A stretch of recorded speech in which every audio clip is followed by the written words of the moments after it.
Good afternoon. Oh, do you want the light on? Is it better that you can't? No, let's put the light on. Oh, is that better? Oh, I'm not sure. Anyway, I posted a little video yesterday asking for help and advice on how to get the paint off of an old model locomotive.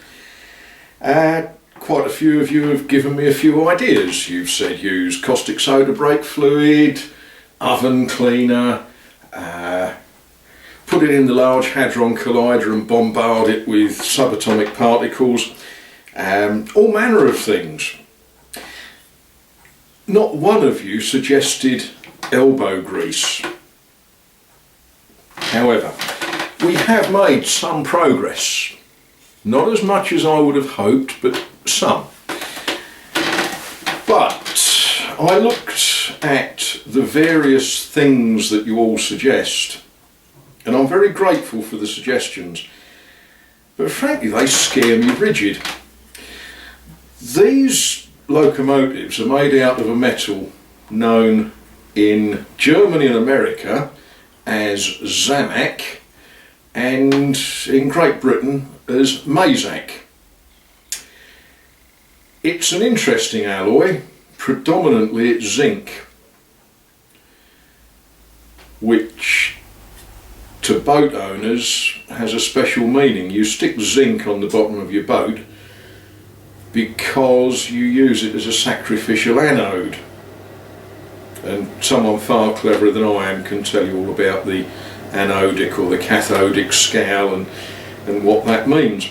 But it isn't straightforward zinc, it has other metals in it as well.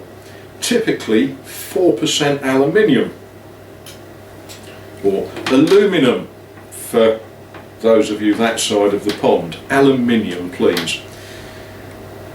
And there's a funny thing with virtually every chemical that you use to get crud off of anything. It says do not allow it to come in contact with aluminium.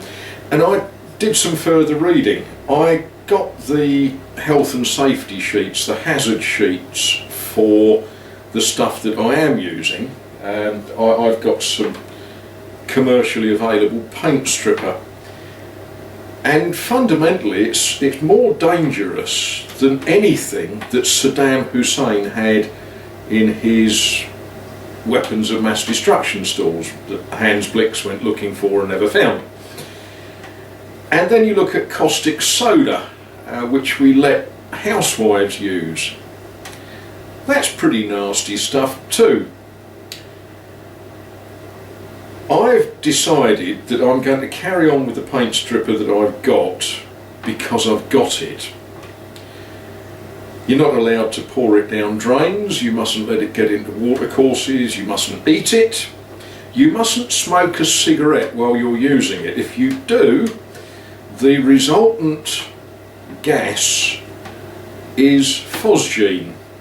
Now, students of the history of the First World War will remember that phosgene killed about 100,000 people. Nasty, very, very nasty stuff. So there it is. I'm going to use old-fashioned paint stripper, which is nasty. I'm going to use elbow grease. I'm going to flat it off a little bit here and there with some very, very fine wet and dry. And we will get this thing looking beautiful. Now, in other developments, as they always say on the news, you'll remember that this locomotive was missing a few parts.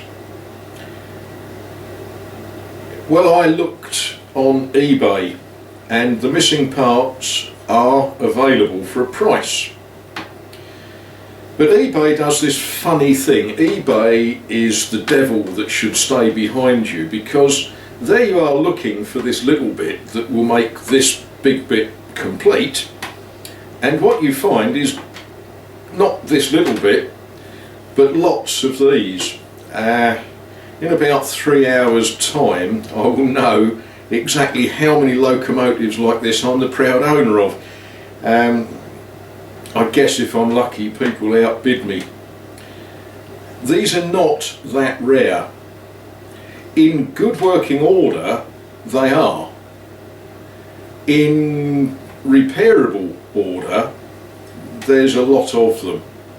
It was a mass-produced toy, very well mass-produced, nicely made, and 3-rail systems, when I was a child, people had stopped using them, stopped playing with them, because we'd gone on to 2-rail, which is just so much more realistic.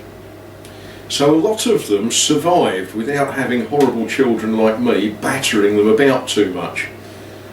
They got put away in 1962 when people bought the more modern 2-rail system. So there we are. That's where we're at. The noise in the background is the fan oven. I'm going to eat today. First time today. Actually, no, I'm lying. That'll be the 3rd time today. But yes, I'm going to eat soon. So, happy Thursday.